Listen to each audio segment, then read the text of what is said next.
कथा सुरू करण्याआधी सर्वांना विनंती आहे की आपल्या चॅनलला लाईक, शेअर आणि सबस्क्राईब नक्की करा. मी अशाच नवनवीन आणि छान छान कथा तुमच्यासाठी दररोज घेऊन येईल. दिवसभर आर्यनचं शेड्यूल बिझी होतं. त्याच्या आणि सर्वेशच्या कामाची पद्धत पूर्णपणे वेगळी होती. त्याच्या सतत मागे मागे करून तनू आणि मिस्टर बोस थकले होते.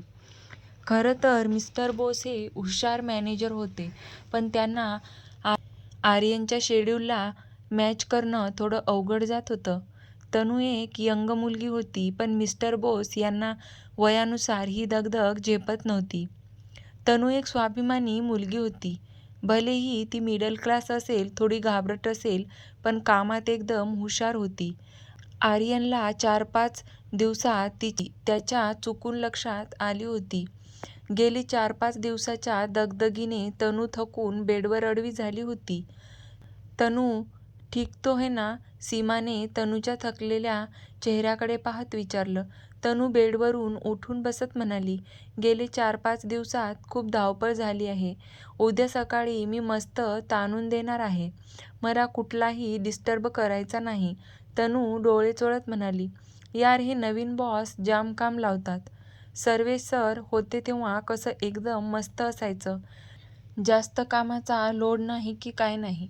पण हे आलेनी सगळ्यांची वाट लागली. पूर्वा म्हणाली, बात तो तेरी सही है, मुझे तो डर था कि ये मुझे काम से ना निकाल दे. बिचारी तनू, इसका क्या? सीमा, विचारू नका यार. दिवसभर भिंगरीसारखं स्वतःच्या भोवती फिरवत असतात. त्यात एकदम कॉर्पोरेट लूक आणि बिहेवियर हवं असतं त्यांना. किती प्रोटोकॉल पाळतात ते. कधी कधी तर भीती वाटते. सतत चिडचिड, आदळापट. बिचारे बॉस सर ते थकून गेले. तनू म्हणाली, गर्ल्स आपण खाऊन झोपून घेऊ. पूर्वाने पार्सल खोललं. तिने दोघींना खायला बोलावलं. तिघींनीही खाण्यावर ताव मारला आणि झोपून गेल्या. आर्यन बाल्कनीत बसून रमचे घोट रिचवत होता. त्याची नजर हातातील ग्लासावर स्थिरावली होती. सर्वेशच्या तब्येतीत सुधारणा नाही हे पाहूनच आजच त्याला सिंगापूरला शिफ्ट करण्यात आलं होतं. सोबत त्याची आजीही गेली होती. एवढ्या मोठ्या घरात तो एकटाच होता. नजरेसमोर ते जुने प्रसंग आले आणि हृदयात हलकीशी कळ उठली. तिने त्याच्यावर प्रेम असताना सर्वेशला निवडलं होतं.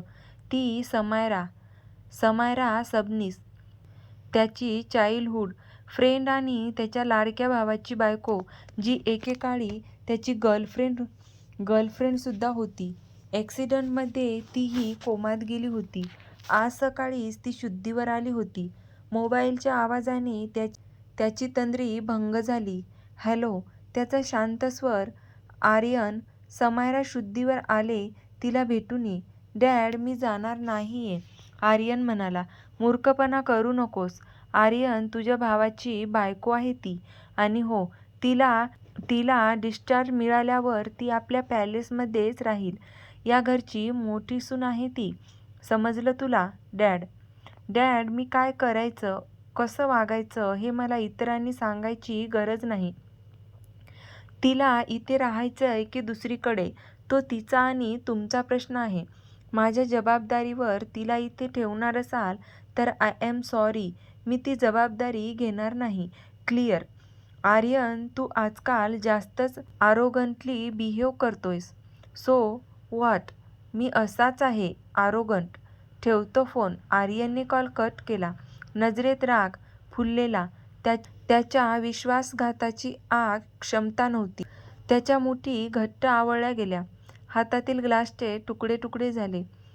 त्यातील काच त्याच्या हातात घुसली, तरी त्याला शुद्ध नव्हती. जखमेतून रक्त वाहू लागलं. तो कित्येक वेळ तसंच बसून होता. सकाळी वाजलेल्या मोबाईल रिंगच्या आवाजाने तिची झोप चाळवली. तिच्या चेहऱ्यावर त्रासिक भाव उमटले. तिने झोपेतच कॉल रिसीव्ह केला. हॅलो, काय सकाळ सकाळ फोन करून झोपेचं खोबर बनवता यार, समजत नाही. आज रविवार आहे. ते तनू झोपेतच बडबडत सुटली. मिस तनू? कोण तनू? कुठली तनू? ती आज सुट्टीवर गेली. यार, एक दिवस आरामात झोपायला मिळतो, तिथेही सुखाने झोपू देत नाहीत. आधीच त्या अँग्री यंग मॅनच्या मागे करून करून थकले मी. त्यात रविवारी सकाळी कॉल करून छळत बसतात. मिस तनू, मी तोच अँग्री यंग मॅन बोलतोय. आर्यन हियर. तो तडफदार आवाजात म्हणाला. तुम्ही जास्त नाटक न करता 15व्या मिनिटाला तू मला खाली हजर हवी आहेस. मी तुझ्या बिल्डिंगखाली येऊन थांबलोय. आर्यन, माझ्या? का? आर्यन, आज कसं काय सर? 14 मिनिट्स तनू, जेवढा जास्त वेळ बडबडायला घेशील तेवढे मिनिट्स कमी. आले आले. तनू धडपडत उठली नि बाथरूममध्ये घुसली. मनातल्या मनात आर्यन शिव्यांची लाखोळी वाहणं सुरू होतं. मनातल्या मनात आर्यनला शिव्यांची लाखोळी वाहणं सुरू होतं. तिने कसंबसं आवरलं, पर्स घेतली नि भराभर पायऱ्या उतरून खाली निघून आली. समोर आर्यनची गाडी उभी होती. आज ड्रायव्हिंग सीटवर तो स्वतः बसला होता. ती पळत पळत गाडीजवळ आली आणि दरवाजा उघडून आत बसली. गडबडीत आल्यामुळे तिला धाप लागली होती. ती स्वतःला शांत करण्याचा प्रयत्न करू लागली. आर्यन तिला एकटक न्याहाळत होता. ब्ल्यू जीन्सवर केसांचा पोनी बांधलेला, चेहऱ्यावर माफक पावडर नि तिच्या गुलाबी ओठांना मॅच होणारी पिंक लिपस्टिक. त्या सध्याच्या अवतारातही ती खूप सुंदर दिसत होती. तिला लक्षात आलं, आर्यन मगापासून तिच्याकडे एकटक पाहतोय. तसं तिला ऑकवर्ड वाटू लागलं. आवरलं, निघूया आता. आर्यनचा करारी आवाज. हो, ती मान खाली घालत म्हणाली. आर्यनने गाडी स्टार्ट केली. तनू डोळ्यांच्या कोपऱ्यातून आर्यनकडे पाहत होती. नेहमी श्रीपीसमध्ये असणारा तो आज जीन्स शर्टमध्ये होता. तिचं लक्ष त्याच्या हाताकडे गेलं. हाताला बँडेज लावलं होतं. ठीक आहेत ना हे? हाताला एवढं लागलं असताना स्वतः का ड्राईव्ह करतायत? ड्रायव्हर संपावर गेले की काय? काय गरज होती सकाळ सकाळ बाहेर पडायची? स्वतः सुखाने झोपत नाहीत ना दुसऱ्याला सुखाने झोपू देत नाहीत. तनू मनातल्या मनात पुटपुटत होती. असं तिला वाटत होतं प्रत्यक्षात आर्यनला तिचं सगळं बोलणं ऐकू येत होतं. मिस तनू, मी तुम्हाला पिकनिकला घेऊन जात नाहीये. महत्त्वाच्या कामासाठी घेऊन जातोय. ड्रायव्हरही संपावर गेले नाहीयेत. मला तुझ्याशी महत्त्वाचं बोलायचं म्हणून ड्रायव्हरला आणलं नाहीये. आर्यन, माझ्याशी काय बोलायचंय सर? मी काहीच केलं नाही, तनू घाबरत म्हणाली. मी कुठे म्हणालो तू काय केलंस म्हणून? मला सांग, ऑफिस जॉईन करून तुला किती दिवस झालंय? आर्यन म्हणाला. 8 महिने. तनू, मिस्टर बोसना किती दिवस झाले? त्यांनाही 8-9 महिने झाले असतील.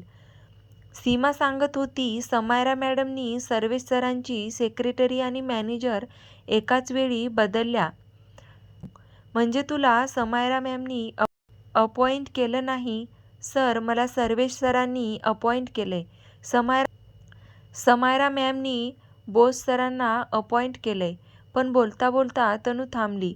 तिच्या लक्षात आलं, आर्यन तिच्याकडून माहिती काढून घेतोय. पण काय? मिस तनू, हे बघ, माझ्या प्रश्नांची खरी उत्तरं हवेत.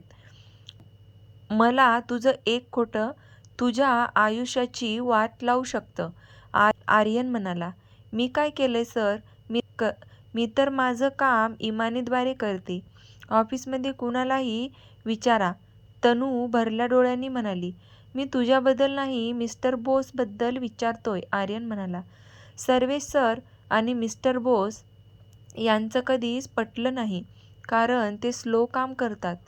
पण समायरा मॅडमने त्यांना अपॉइंट केल्यामुळे सर्वेश सरांना त्यांना काढता येत नव्हतं. इतकंच मला माहितीये. तनू काकुळतीला येत म्हणाली. ठीक आहे, मी तुझ्यावर विश्वास ठेवतो. उद्यापासून माझी मॅनेजर आणि सेक्रेटरी दोन्हीही तू असशील. आर्यन तनूकडे पाहत म्हणाला. सर, मला कामाचा एवढा अनुभव नाहीये. तनू घाबरत म्हणाली. अनुभव कामातूनच मिळतो तनू. मी तुला विचारत नाहीये, सांगतोय. आपण नाश्ता करू आणि पुढे जाऊ. आज दिवसभरात बरीच महत्त्वाची कामे आवरून घ्यायचेत, आर्यन म्हणाला. त्याने गाडी रेस्टॉरंटच्या दिशेने वळवली. हे देवा, गेले 8 दिवस सेक्रेटरी म्हणून काम करत करत थकून गेले मी. त्यात आता त्यांची मॅनेजर म्हणून पण काम पाहायचंय. याचाच अर्थ दिवसभर यांचा फक्त नि फक्त राग सहन करायचा. देवा वाचव या गरीबाला, तनू मनातल्या मनात म्हणाली. तिच्या मनातील भाव तिच्या चेहऱ्यावर दिसत होते. तिचा चेहरा पाहून आर्यनच्या चेहऱ्यावर स्माईल आली. हा आर्यन माणसाचा अभ्यास केल्याशिवाय त्यांना कामावर ठेवत नाही. तनू, समोरच्याकडून काम कसं करून घेतात कळेलच तुला. पहिले मिस्टर बोसवर फोकस करतो, आर्यन मनातल्या मनात म्हणाला. थोड्या वेळात गाडी एका आलिशान रेस्टॉरंटसमोर येऊन उभी राहिली. रेस्टॉरंट पाहून तनूच्या मनावर दडपण आलं. तनू, लक्ष कुठे आहे? उतर चल, आर्यन तिला भानावर आणत म्हणाला. हो. तनू पर्स आवरत खाली उतरली. ती आर्यनच्या मागोमाग रेस्टॉरंटमध्ये जाऊ लागली. तिथलं पॉश वातावरण पाहून तिचा ऊर दडपला. दोघेही आत निघून आले. ऑर्डर मागव, आर्यन मोबाईलमध्ये पाहत म्हणाला. हो तनू. हो. तनूने मेनू कार्ड हातात घेतलं. मेनू कार्डवरील मेनूच्या प्राईस पाहून तनू डोळे खोबणीतून बाहेर यायच्या कगारवर होते. काय झालं सर, मला समजत नाहीये काय मागवायचं. तुम्ही मागवा. तनूने मेन्यू कार्ड आर्यनकडे सरकवलं. आर्यन मेनू चेक करू लागला. तनू खूप अस्वस्थ झाली होती. यार, किती कॉस्टली आहे हे रेस्टॉरंट. नाश्त्याच्या एका प्राईजमध्ये माझा 15 दिवसाचा किराणा निघेल. तनू विचार करत म्हणाली. काही म्हणालीस का? आर्यनने विचारलं.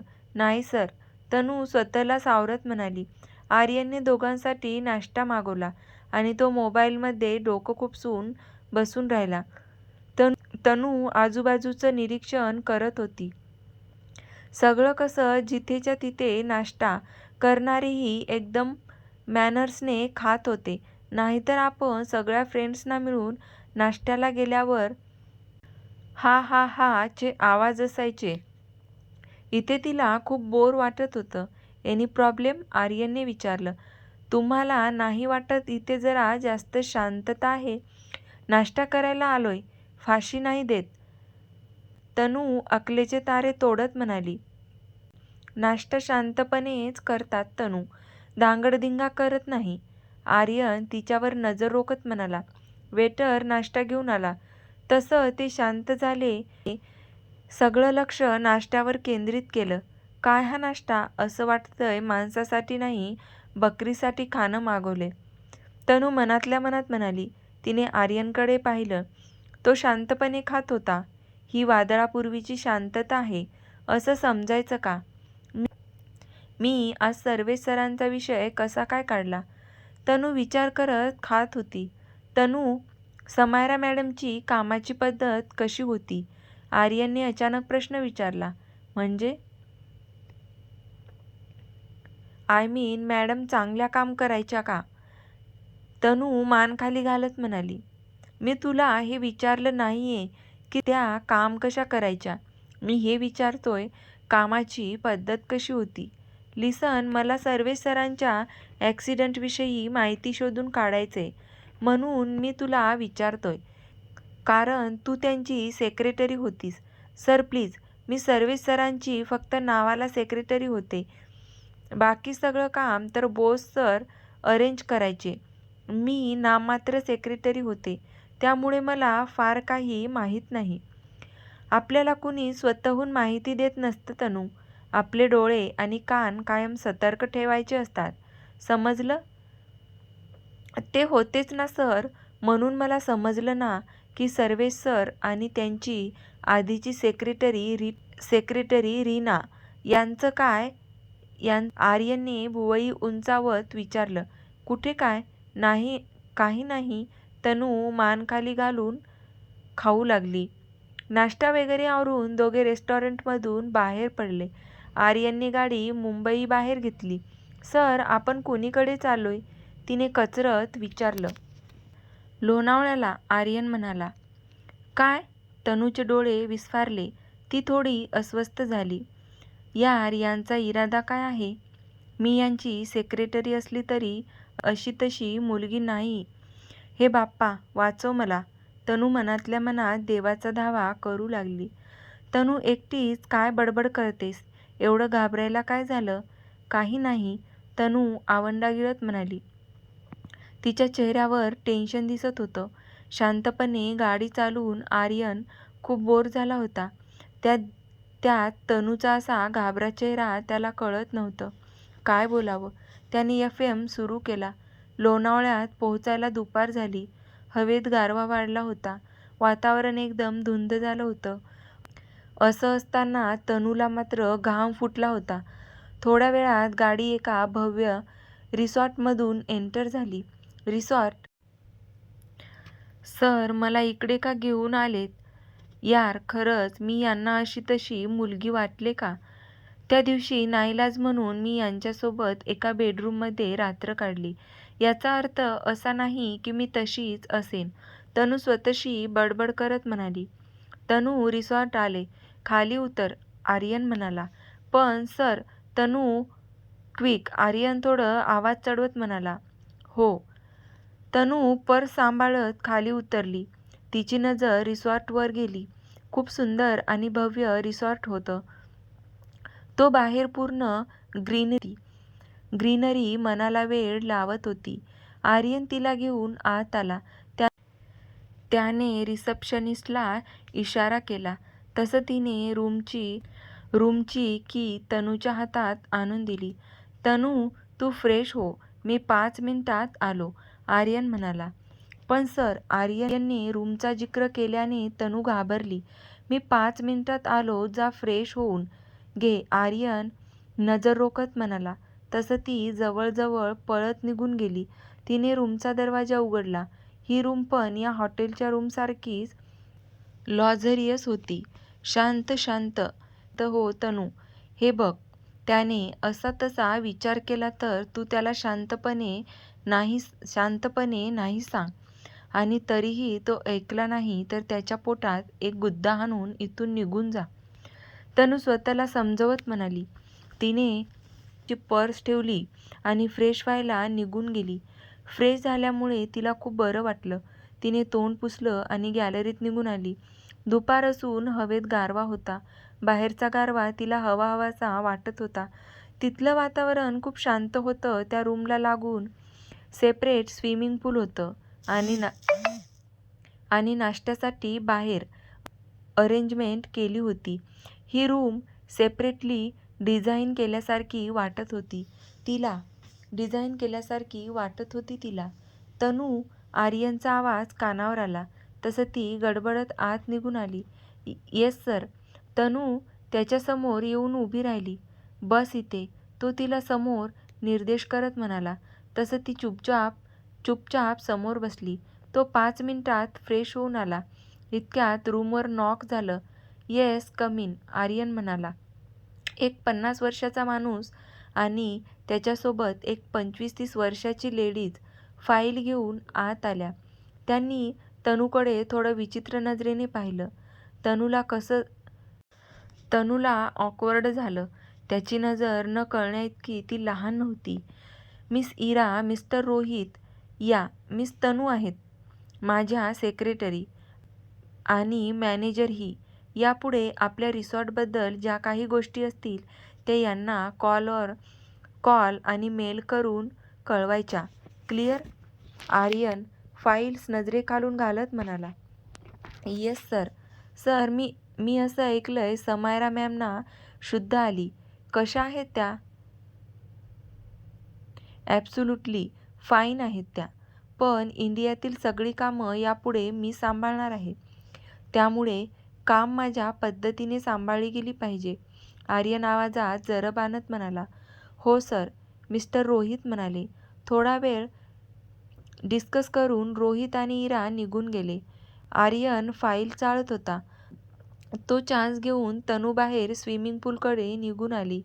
ती विचार करत स्विमिंग पूलच्या साईडला चालत होती. ती तिच्याच विचारात हरवली होती. आर्यनचं वागणं तिला कोड्यात पाडत होतं. तनू आर्यनने तिला हाक मारली तसं ती मागे वळली. तर कसा वाटला तुम्हाला आजच्या कथेचा हा भाग? आवडला असेल तर कथेला लाईक, शेअर आणि सबस्क्राईब नक्की करा. पुढचा भाग आपण लवकरच पाहणार आहोत. त्यासाठी धन्यवाद.